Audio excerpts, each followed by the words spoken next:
porque el barrio de Ensenada es un barrio que se distingue de cualquier otro barrio en Puerto Rico, con una historia muy diferente, salpicada de distintos acontecimientos realmente fabulosos, realmente diferentes y que nos hacen sentir tan orgullosos de ser ensenadeños. No me siento en cualquier lugar que voy a vanagloriar a mi pequeño poblado centenario de Ensenada, y donde quiera que voy no importa, orgullosa digo, soy de un barrio de Guánica, ensenadeña de pura cepa. Después de la entrada de los americanos a Puerto Rico en 1898, empieza el deseo de mucha gente de los Estados Unidos venir a Puerto Rico para comenzar a industrializar, a preparar distintos programas, proyectos, etc. Y entre ellos un grupo de americanos, casi todos del área sur de los Estados Unidos, de los estados del sur, y eso es importante para que después lo relacionemos con unas cosas, deciden construir o hacer en Puerto Rico una central azucarera. Para ese tiempo teníamos trapiches azucareros que los operaban los españoles con los indios, etc. Pero ellos deciden hacer uno y mandan un grupo de personas a que vayan por toda la isla buscando el mejor lugar, el lugar más adecuado para ellos poder montar esa central azucarera que ellos querían. Las personas dieron vueltas por todo Puerto Rico, pero llegaron a Ensenada, que ni se llamaba Ensenada, ni era ni una tercera, ni octava, ni décima parte de lo que es ahora. Era una selva, un monte lleno de árboles de madera y con solamente alrededor de 15 familias que vivían en el área de Guaynabo, ¿verdad? En la pieza, en esas orillas, y eran pescadores, el 99% de ellos.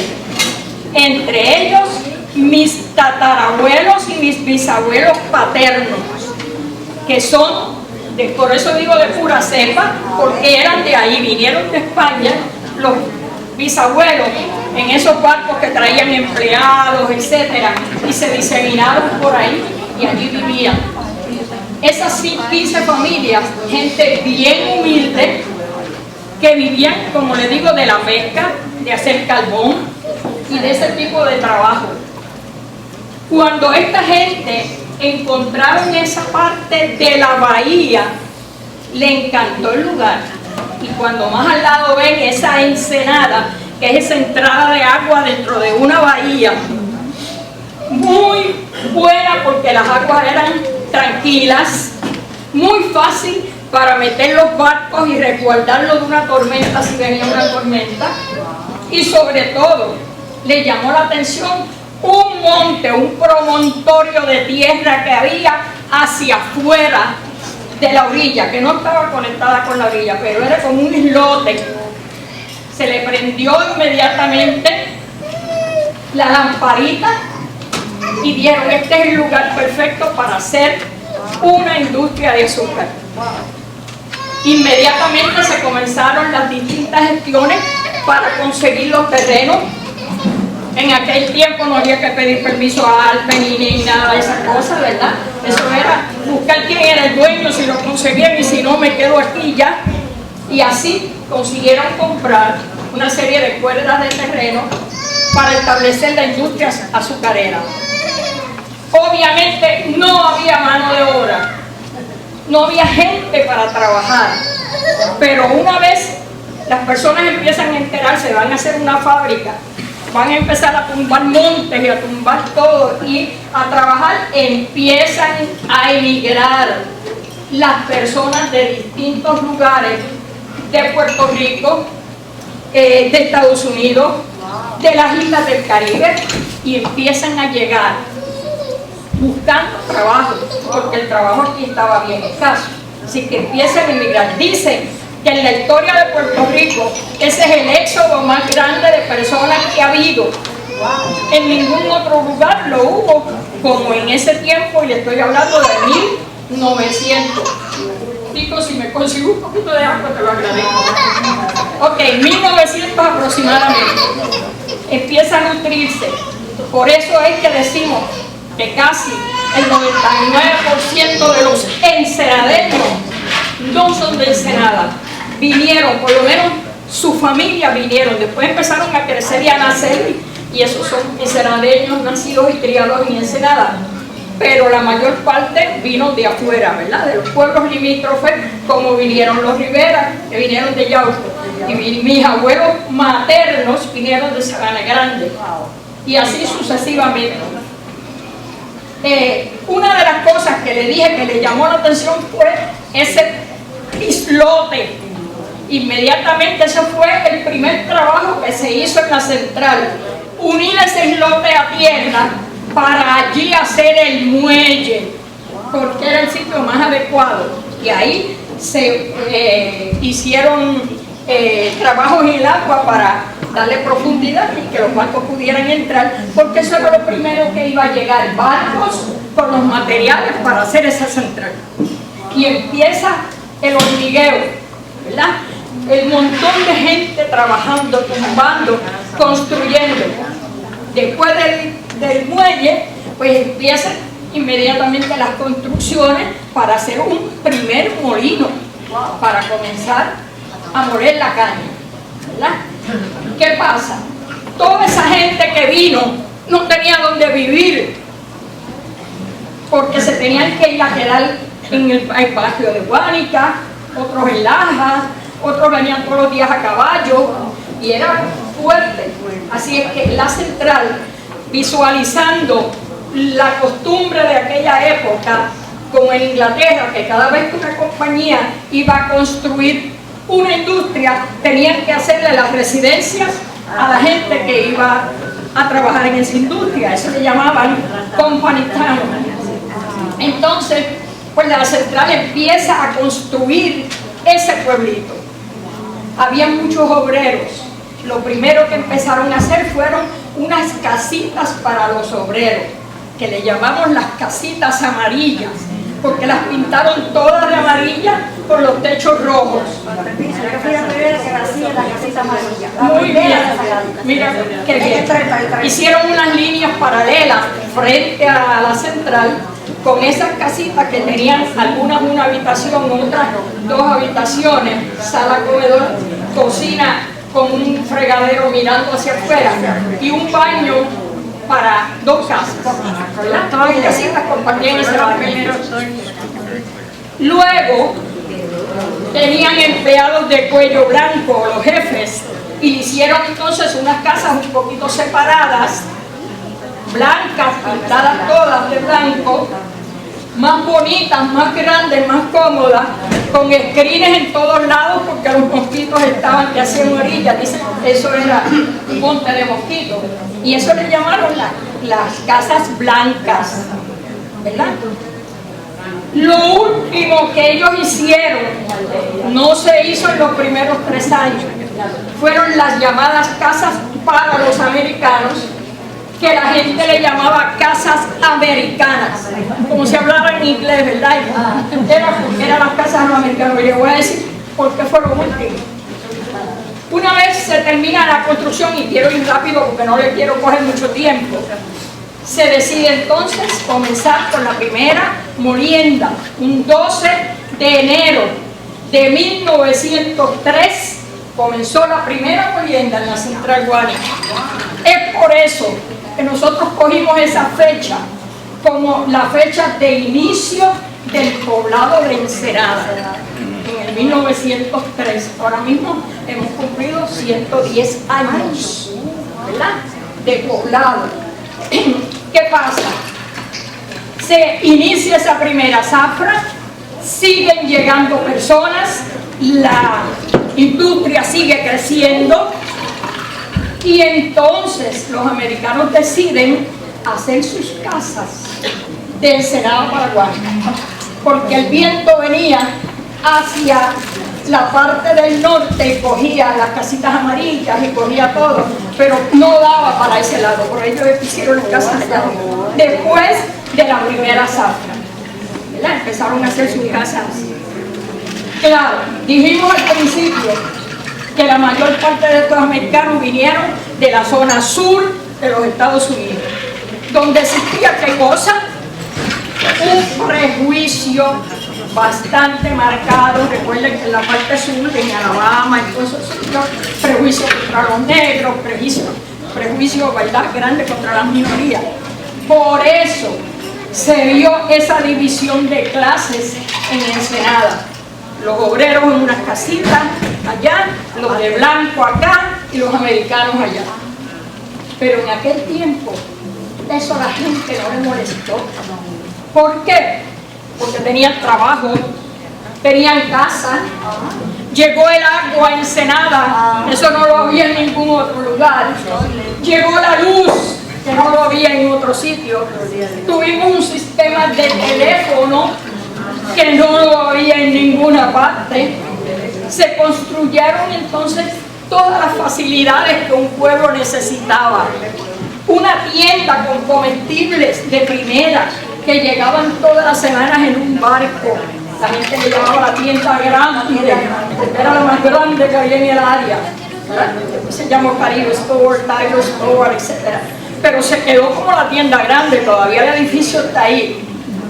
Mi papá me contaba que aquello era maravilloso, ir a la tienda a mirar las manzanas y las peras y las uvas, cosas que ellos nunca habían visto, y llegaban frescas allí. Pero ¿qué pasa? Solamente la puerta principal podían entrar los americanos, los puertorriqueños y los demás entraban por las puertas laterales. Esa era la división que había. Se empiezan a construir todo tipo de necesidades en el pueblo.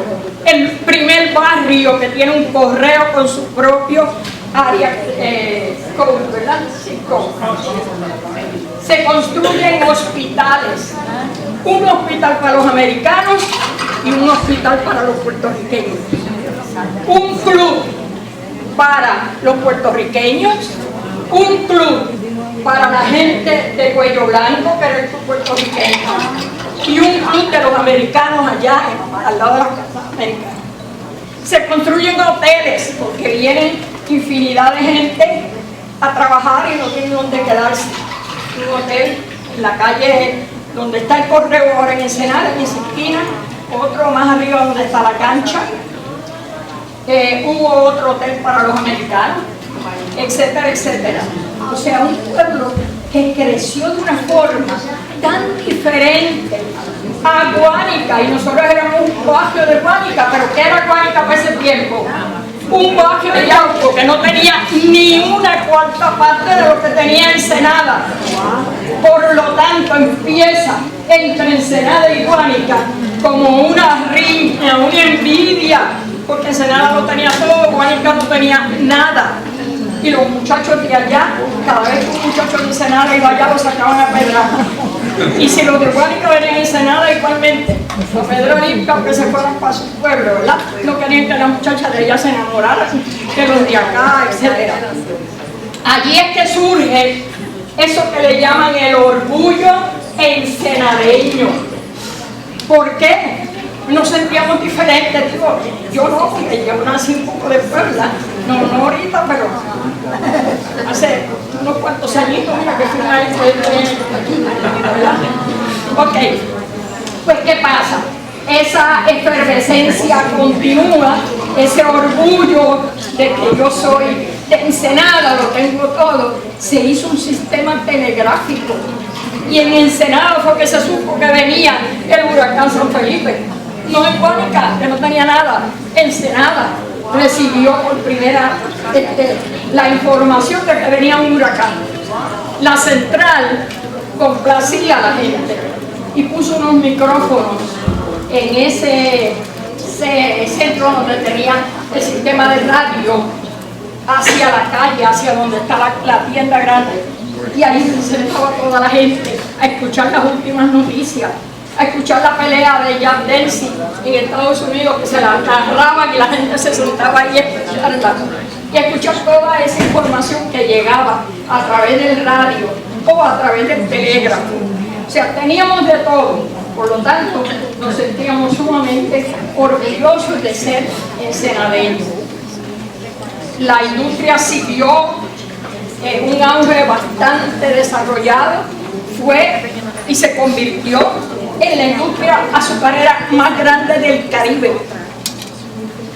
Y nos conocían en todos lados. Teníamos policía local, teníamos un servicio de mantenimiento, de jardinería, que aquello era fabuloso.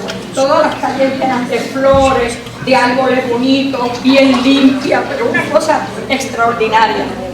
Se dice, y en la investigación que yo hice para escribir mi libro, le encontré que fue cierto, que el primer inodoro que vino a Puerto Rico vino a la central. A la casa del administrador, porque en ese monte allá arriba allí hicieron la casa del administrador de la central, una mansión que de ahí él veía toda la bahía, se veía todo Ensenada y todo Guánica. Eso fue fabuloso. Pasados muchos años, pues, para poder avanzar, la central cambia de dueño porque empiezan a tener pérdidas, empieza a producirse el azúcar a través de la zanahoria y de otras fuentes, y la industria azucarera empieza a tener problemas, y antes de quedarse sin nada, esta gente vende sus acciones a una compañía de cubanos que realmente no tenían conocimiento de cómo trabajar la industria azucarera y tuvieron serios problemas, ¿verdad? Al tener tanto problema también se fueron ajustes y finalmente el gobierno decide comprar la industria azucarera de Ensenada para ver qué podían hacer, pero tenían ya una cantidad de más de $8 millones en pérdidas. Y finalmente, en el 1982, la central cerró sus puertas. Eso fue una debacle no solamente económica, yo diría que más sentimental que otra cosa para la gente de Ensenada, porque había una relación tan grande entre la industria y la gente que al uno de ellos no estar y fallar, pues hubo, ¿verdad?, mucha tristeza, mucho dolor, y comenzaron mucha gente a irse de Ensenada. Los que en una ocasión estuvieron como los high class bajaron igual que todos los demás, porque esas casas no eran de ellos, y había muchas familias que creyeron que porque tenían una casa de lujo y eran supervisores, etcétera, en la central, pues toda la vida eso le iba a durar. Y no fue así. Una vez se fue la central, se quedaron sin trabajo, se quedaron sin casa, y muchos sin estudios y sin trabajo y sin nada.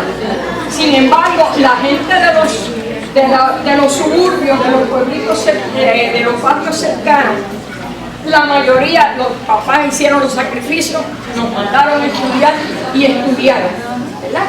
Y cuando eso pasó, pues mira, tengo mi preparación, la mayor parte de las casas eran de esa gente, de sus dueños, y no hubo problema. ¿Estamos claros? O sea que eso es una cosa bien a la ligera. Allí, botando el humo, que a pesar de que ese humo le molestaba a la gente porque tenía la pajita negra, ¿verdad? Pero olía a dinero. Cuando empezaba a salir ese olor, todo el mundo decía, huele a dinero. Lo que significaba que empezaba la zafra, que todo el mundo iba a trabajar, ¿verdad? Y que podían, pues, tener un poquito de más cosas de las que necesitaban. Después venía el tiempo muerto, que eran 6 meses sin trabajo, sin seguro social, sin desempleo, porque nada de eso existía, ¿verdad? Miren, los barcos, y aquí tienen un barco en el muelle, y el tren que venía cargado del azúcar, y de allí mismo la cargaban al barco que venía a recoger el azúcar. Primero se enviaba la azúcar cruda, después se instaló la planta de refinamiento de azúcar, la azúcar se refinaba, se enviaba refinada y se prepararon las llamadas bolsitas aquellas de parro, azúcar parro. Tenemos el muelle también en todo su apogeo, los barcos, los edificios, visto desde el mar. Tremendo muelle para allá, eso bota unos recuerdos tan bonitos, ¿verdad? Cuando los muchachos se iban detrás corriendo a los camiones de caña para darle una caña y sentarse a comerse la caña, eso era el deporte favorito de los muchachos cuando salían de la escuela. Allí tenemos las casitas amarillas. Todo eso que ustedes ven ahí en hileras, eran toda la calle San Quintín, la calle Bélgica, la calle que se no me acuerdo los nombres, pero eran todas esas callecitas. Después estaba la calle Las Flores, que eran unas casitas blancas mucho mejores que esas para empleados negros. Para empleados negros. Al principio eso fue lo que vivió y después vivieron otras personas, pero era para empleados negros de cuello blanco. Claro, eso contrasta, pero eran jefes negros. Ahí vivían los Alberteston, ahí vivían los O'Neill, toda esa gente. Y finalmente, que no se ve aquí, estaba la calle Brandon, que era la calle que le llamaban la de los blanquitos, la de los riquitos, ¿verdad? Y a veces uno ni podía pasar por ahí si era de La Joya, de La Loma, no te prohibían pasar por ahí porque esa calle era exclusiva, ¿verdad? Para él. Y aquí vinieron muchos equipos de los Estados Unidos, de grandes ligas, a jugar a Ensenada como equipo de Ensenada. Mientras no iban a ningún lado, vinieron. Lo que le dije ahorita, el hotel ahí en la esquina donde hacia allá está el correo y esa calle que sube es la calle Lajas Road. Y eso es un hotel de trabajadores. La Holiday, no sé si la recuerdan los mayores, ¿verdad? La Holiday era un edificio que quedaba detrás de la iglesia católica y era utilizado para diversidad de actividades de la iglesia y después se convirtió en uno de los primeros salones de primer grado que hubo en Ensenada, donde doña Teresita fue maestra allí por muchos años. El club puertorriqueño como era originalmente, de 2 pisos, con una biblioteca arriba y unas habitaciones para personas que venían, americanos y eso, que se quedaban allí, y en la parte de abajo era que se hacían actividades. El huracán San Felipe lo derrumbó todo el segundo piso y dejó el primero en malas condiciones, por lo tanto tuvo que rehacerlo, ¿verdad? Y lo hicieron como hasta unos años atrás estaba, hasta que un vándalo vino y lo quemó. La tienda grande se parece todavía bastante a lo que era en aquel tiempo. Esa puerta de frente para los americanos, la puerta de los lados, es una de las casas como eran las casas americanas. Esa casa está restaurada, esa es la bodega ahora, Soler. Sí, al lado del parador, donde era el hotel americano, que es el parador, la casa que este señor la restauró, este español, y la tiene, y tiene allí una bodega que los fines de semana se llena, él produce vino y lo vende allí. Él dijo, el hijo ahora, porque el señor murió, el hijo, eso es muy bonito, precioso, y él produce el vino con uvas sembradas en Guánico. Y entonces aquí tiene esa bodega que se abre fines de semana. Tenemos lo que era la casa de Don Clemente, uno de los primeros alcaldes. Al lado estaba la farmacia, al lado estaba el hospital de los puertorriqueños. Esa casa fue sede de Ley de Ensenada, pero hace unos años también vino otro juguetón y le pegó fuego, desapareció, y ahora lo que hay es la parte de atrás, una cocina, unas cosas que ellos hicieron. Esa es una de las casas americanas que quedaban, porque ya la destruyeron. Todas esas casas se destruyeron, pero era una de las que salía hacia Guánica. Todo eso era en casa, desde la salida hasta la cuesta de José. Tienen otra que todavía está en pie, no está, tiene un rotulito, allí dice que hay que conservar los lugares históricos, está el edificio, está allí, lo único que está medio abandonado. El Club de Artesanos, que es uno de los que ha persistido por años y años, porque hay un grupo de personas que han tratado de conservarlo lo más que han podido. El Correo, que también lo quemaron. No hace mucho tiempo, el antiguo Correo, que fue el primero, también lo quemaron. La glorieta en la plaza, un barrio con plaza pública, que ningún barrio en Puerto Rico tenía plaza más que los pueblos, y nosotros teníamos una plaza. Teníamos un parque, se llamaba Parque Isaac, al final de la calle Brandon. Teníamos en el 1966, por primera vez se molió 1 millón de toneladas de azúcar. Y después eso se repitió unos años más tarde, pero esa fue una de las cosas grandes que hubo en la central, poder moler 1 millón de toneladas de azúcar. Vista de Ensenada de la Ayer, ¿recuerdan ese cuadro de la esquina? Esa era la bolsita de azúcar que se vendía, se llamaba azúcar parro, dice cane sugar. A la entrada de Ensenada, el alcalde mandó a hacer ese símbolo, no sé si se fijaron cuando entra en Ensenada, está la chimenea, está eso mismo, dice parrot, está la cotorra y dice cane sugar, que yo criticaba, yo dice, se dice sugar cane, pero es que es lo que aparecía en la bolsita de azúcar. Y por ahí tienen una de las casitas amarillas, allá abajo, la central, parte de todo es de la central, la tienda grande, etc. Con permiso, María. Sí. Yo entiendo que la tienda grande fue la primera tienda del departamento. En Puerto Rico. Y ahí cogieron a Kmart, el Walmart y todas esas cosas. La primera tienda por departamento que hubo en Puerto Rico fue esa llamada tienda grande. Ok, las chimeneas que fueron declaradas monumento histórico, pero eso fue solamente declararlas y escribir en un papel y nada más, las han dejado abandonadas, las han dejado allí. Entonces, yo escribí un poema dedicado a la chimenea y este pedacito que dice: erigidas por soldados custodiando mi Ensenada, fieles testigos de un tiempo que solo quedan recuerdos, aunque están abandonadas, sin humo, paja ni ruido, son símbolos que perduran aún sobre malos tiempos. Pero sus abuelos o sus bisabuelos o sus antepasados nacieron en Ensenada y tenemos las raíces aquí. Pues para todas esas mujeres que nos sentimos orgullosas de ser de Ensenada, este poema que se llama Soy mujer ensenadeña.